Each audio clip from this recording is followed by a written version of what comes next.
Oggi andiamo a vedere insieme come risolvere una problematica tipica nella realizzazione dei nostri siti web che solitamente prende il nome di applicazione di un container al nostro sito, ovvero limitare la larghezza massima che il nostro layout può raggiungere e al tempo stesso centrarne il contenuto. Ed è un'operazione veramente molto frequente che si può fare con una modifica minimale al nostro markup e con una sola classe di utility CSS. Passiamo subito nel codice per vedere come si fa. Bene, ho davanti a me una semplice landing page che ho realizzato e come vediamo si compone di diverse sezioni, a cominciare da un header che contiene una navbar principale assieme ad un logo e ad una CTA. Abbiamo poi una sezione descrittiva, la potremmo definire una hero, con una descrizione del nostro prodotto e un'immagine.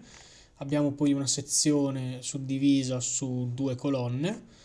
Abbiamo infine un'ultima sezione con questo claim, diciamo, e questa CTA e infine abbiamo il nostro footer. È evidente come al momento ciascuna di queste sezioni non abbia alcun vincolo particolare sulla width, quindi sulla larghezza.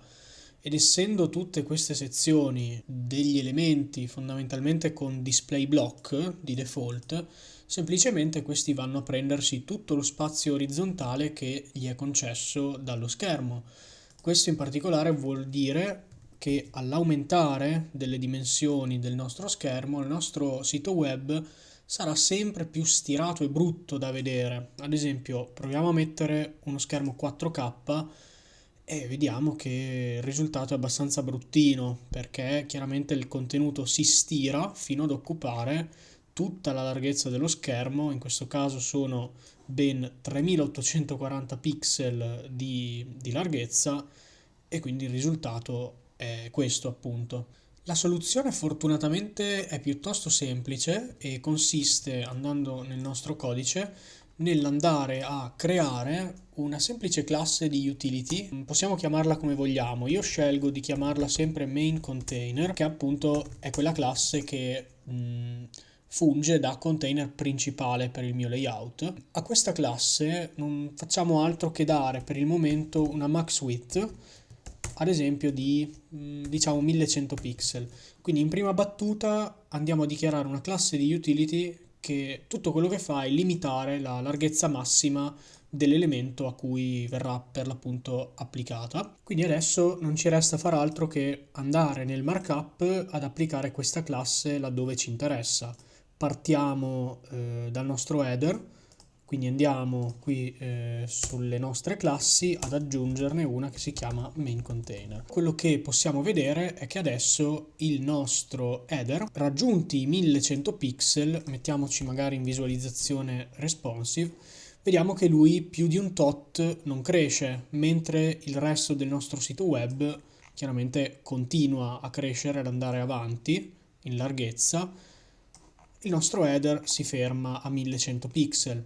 Questo chiaramente ci limita il contenuto in larghezza, ma non basta perché lo vogliamo anche centrare, ma questo è molto semplice perché non ci basta far altro che andare a dichiarare un margin inline auto, dove margin inline non è altro che una shorthand per margin left e margin right. Semplicemente lo possiamo scrivere come margin inline. Quindi a questo punto vediamo che siamo sempre su uno schermo 4K, il nostro contenuto dell'header, se lo andiamo ad ispezionare, ci renderemo conto che è esattamente lungo 1100 pixel e non potrà mai andare al di sopra di questo valore. Questo ci risolve sicuramente il problema per schermi molto grandi. Per schermi però più piccoli vediamo che comunque sussiste ancora un problema, e cioè il nostro contenuto è schiacciato ai bordi del nostro schermo, a sinistra e a destra. A questo punto la cosa che possiamo semplicemente dire è che noi vogliamo sì una max width di 1100 pixel, ma di base noi vorremmo avere una width che è sempre al 90%, ad esempio, e la max width sarà quindi il valore da non superare mai. Quindi andiamo a vedere nel browser direttamente cosa è successo. Noi abbiamo che il nostro header è largo il 90% dello spazio che ha a disposizione. Questo è vero fino a quando non raggiunge però i 1100 pixel. Quando raggiunge i 1100 pixel lui semplicemente si ferma, quindi più di 1100 pixel lui non crescerà mai. Questa cosa che abbiamo appena detto la possiamo in realtà riscrivere avvantaggiandoci della funzione CSS min, che prende due valori e restituisce sempre il più piccolo fra i due. Quindi in particolare potremmo dire che la nostra width non è altro che il minimo tra 1100 pixel e 90%. In altri termini stiamo dicendo che il nostro main container deve avere una width che di base è sempre 90%. Il nostro elemento vuole stare al 90% della larghezza che ha a disposizione, a meno che questo non voglia dire superare i 1100 pixel, nel qual caso semplicemente ci fermiamo e vediamo che il risultato è esattamente lo stesso che avevamo prima, semplicemente abbiamo scritto il tutto in una maniera più concisa, avvantaggiandoci del CSS moderno, diciamo.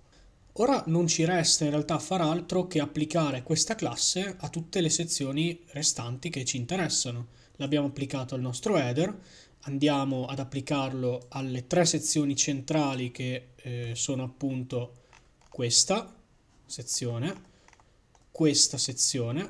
e questa sezione arancione e infine anche il footer. Quindi andiamo qui, andiamo ad aggiungere in coda una classe main container che ora mi copio e vado ad incollare anche qua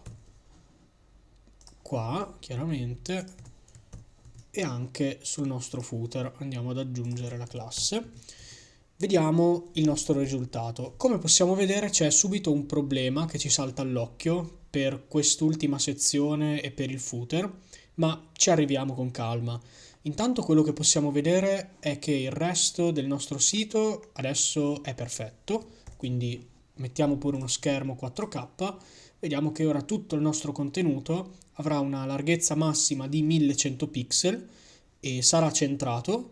Nel caso di uno schermo 4K la visualizzazione quindi sarà questa e non più stirata come era prima. E per schermi piccoli chiaramente il nostro contenuto starà al 90% dello schermo, il che ci va benissimo. Il problema sorge su queste ultime due sezioni, dicevamo, in cui la max width, o meglio la width che sta in questo caso al 90%, perché il min tra 1100 pixel e 90% in questo caso è 90%, vediamo che chiaramente si porta con sé il fatto che tutto quanto è costretto, diciamo, in questo spazio, in particolare anche il background che fa parte di questa sezione. Io ho applicato questo background color proprio su questa section.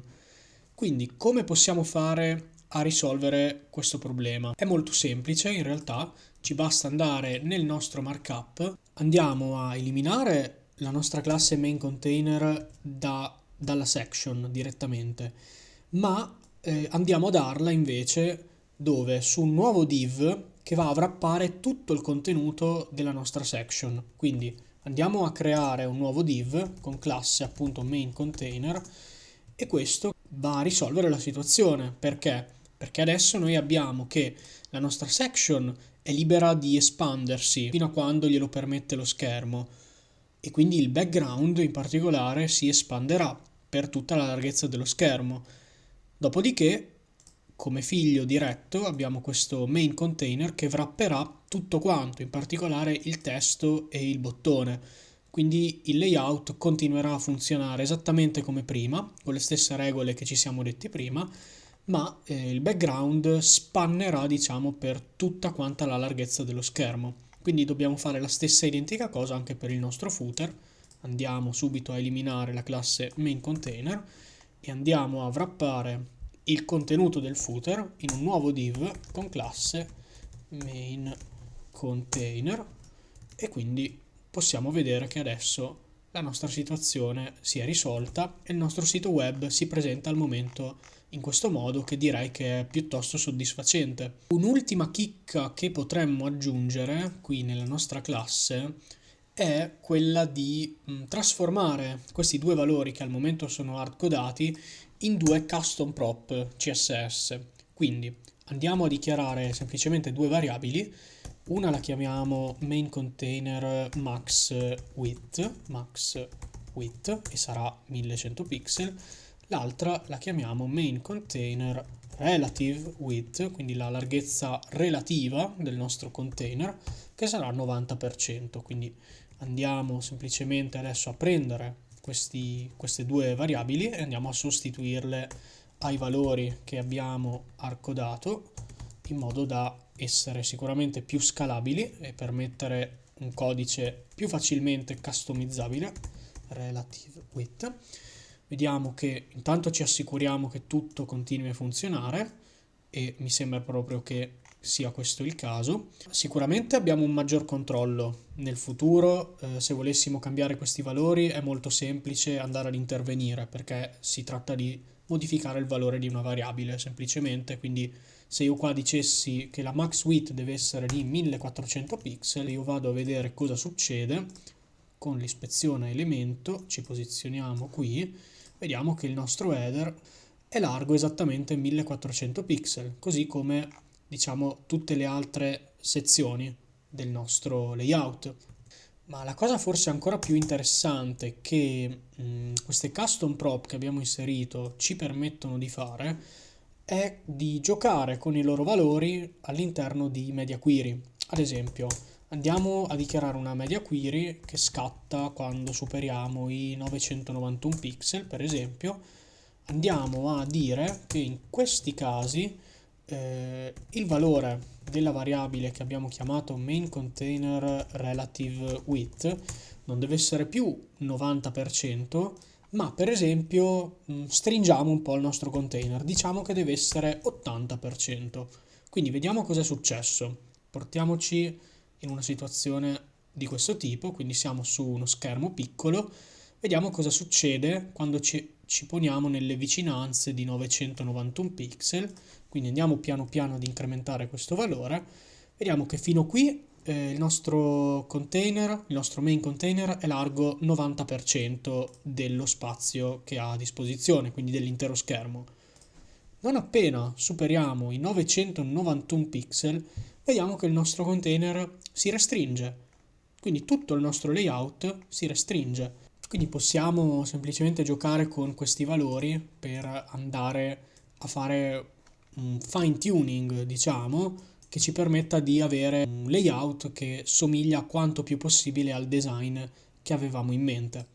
Bene, quindi questa era la mia soluzione sul come creare un container in CSS. Chiaramente questo è il mio modo di creare un container, non è l'unico. Se avete altri spunti, altre idee, lasciate pure un commento qua sotto e sarò molto curioso di darci un occhio. Come al solito vi lascio qui sotto in descrizione link al codice e a risorse utili e noi come sempre ci vediamo al prossimo video.